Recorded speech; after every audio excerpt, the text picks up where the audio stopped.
only matter I do not take seriously, boy, is you. Your politics bore me. Your demeanor is that of a pouty child. I mean, you've already read the title, and it's no exaggeration. Steve Cuts' animations suck.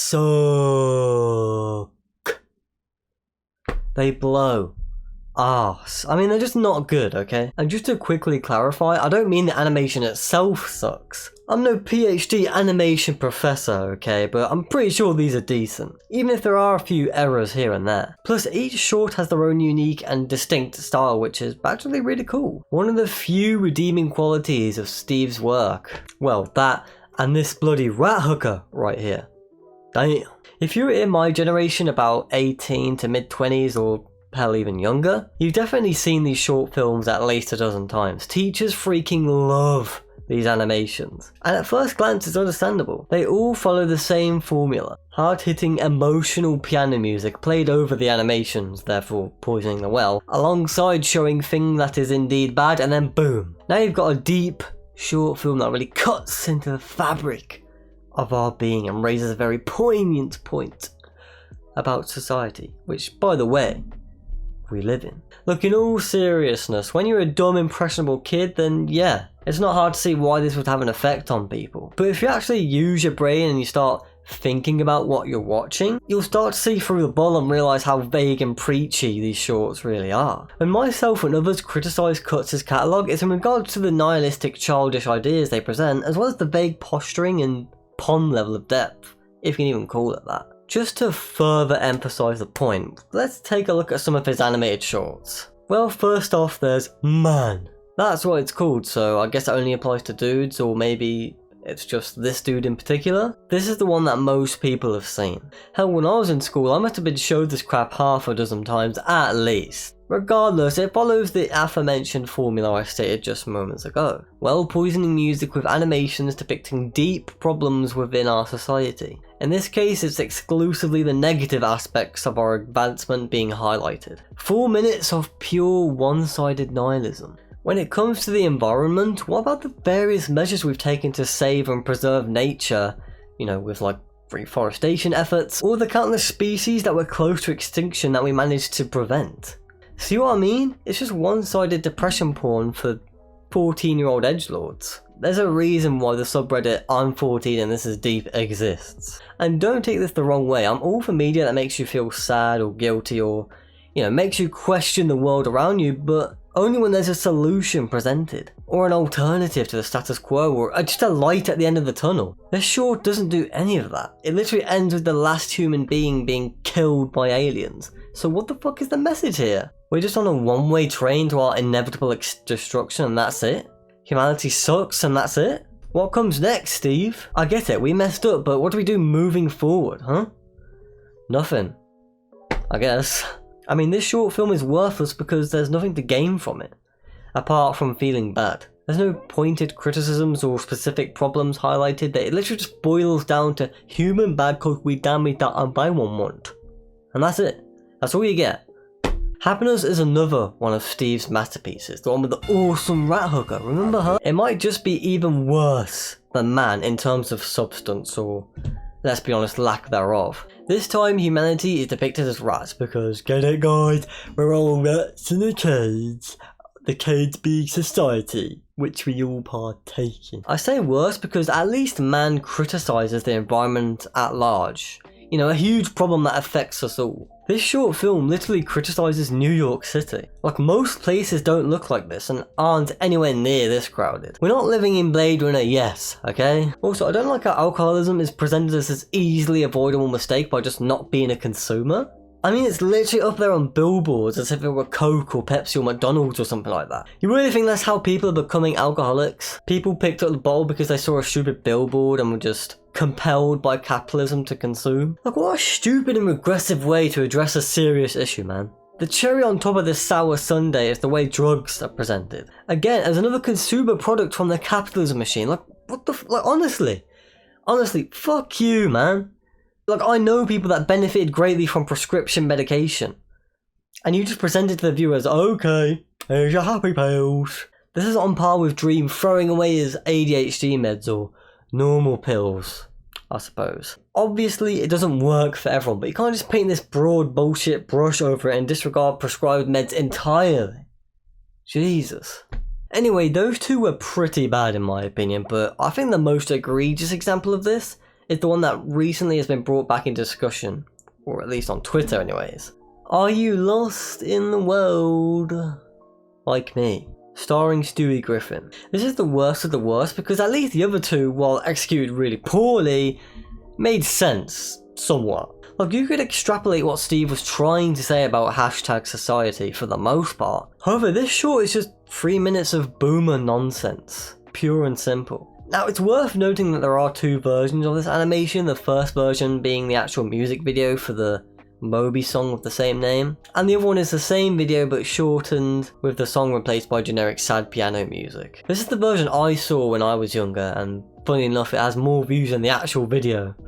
So there's that. Of course I'm gonna be talking about the legit version because there are a few slight differences. One of them being right off the bat we see a message stating, "These systems are failing us." Damn. I mean, Steve has escalated from overt and in-your-face critiques to just outright telling us that things suck. Thanks dude, I would have never guessed what you were alluding to. Like, I know it's one of the lyrics in the song and all that, but still. Of course this is followed up by footage of people acting like brain-dead zombies on their phone. If you somehow didn't already know, this is the main crux of the video. The main takeaway. Phone equals bad.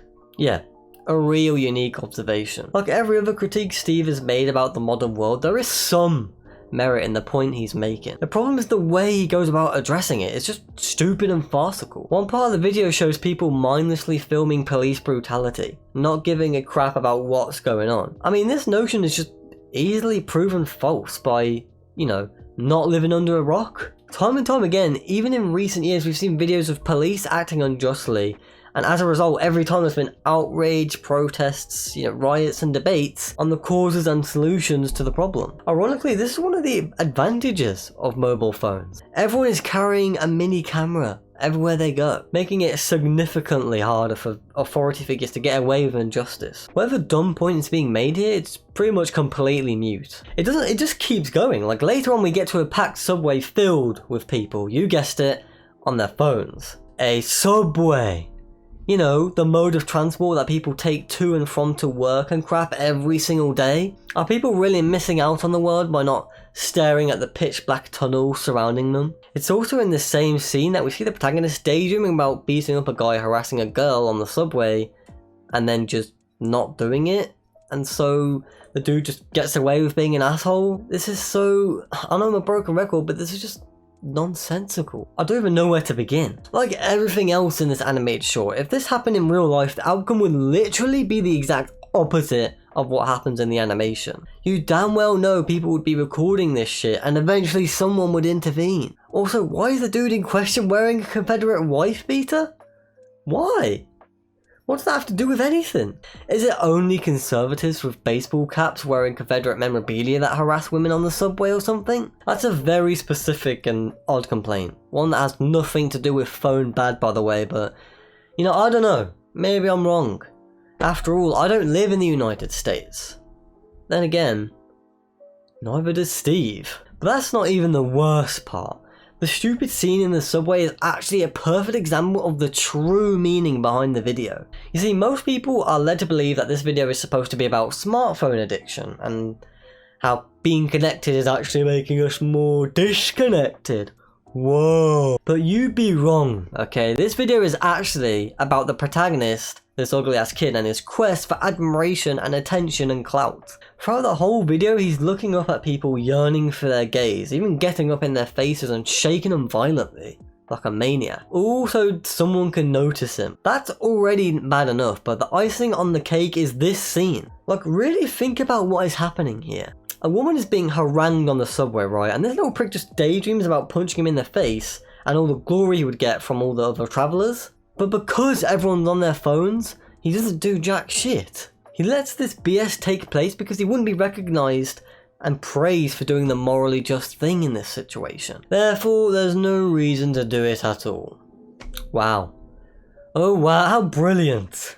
A selfish, attention-seeking kid. That's who I want to be. That's the person I want to assume the role of magnificent. There's so much bizarre crap in this video that I could go on for ages. Like one part where a chick is getting boob and butt implants, which is apparently a bad thing, I guess. I don't know why. I also don't get what this has to do with phone addiction, but okay. Go off, King. Same applies to another part where a dog gets kicked for no reason. I mean, I thought the people on their phones were mindless zombies. Why would they actively kick a dog? Are people just crueler now? I don't know. Quite frankly, I'm wasting my time trying to decipher any meaning from this inane BS. Let's skip to the end. The big climax where you're supposed to go, whoa! Phones are so bad that apparently they're going to make people desensitized to the act of taking your own life. Yeah. I mean, I really don't know what to say. I mean, what am I supposed to say to that?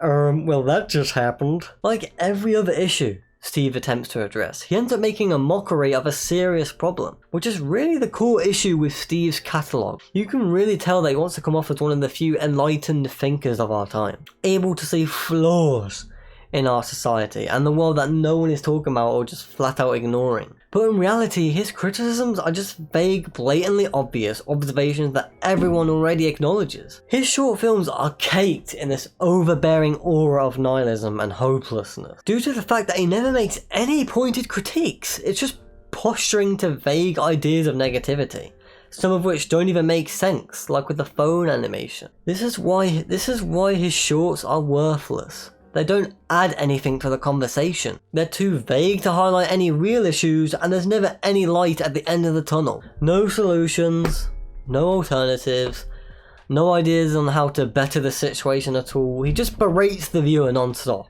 It's not even good for young children, because after watching them, all you feel is guilt, shame and sadness for no good reason other than humanity sucks and then you die. But after all that, I must be missing something, right? I mean, these animated shorts have garnered millions of views, as well as a metric crap ton of praise. How they've won awards, for God's sake. Clearly there's something I don't understand. Maybe I'm just too stupid to appreciate his genius. To put it simply, Steve never cuts through to the real issues or specific problems with the modern day world, so there's no insight to gain by watching his short films or any redeeming qualities about his animations. Aside from the rat hooker with 3 bras on, of course. With that being said, that's all I have to say on Steve Cuts' videos. Like if you liked, dislike if you disliked, subscribe for more quality content, and I'll see you guys next time. Have some more chicken. Have some more pie. Have some more chicken. Have some more pie. Have some more chicken. Have some more pie. It doesn't matter if it's boiled or fried. Have some more chicken. Have some more pie. Have some more chicken. Have some more pie. Have some more chicken. Have some more pie. It doesn't matter if it's boiled or fried.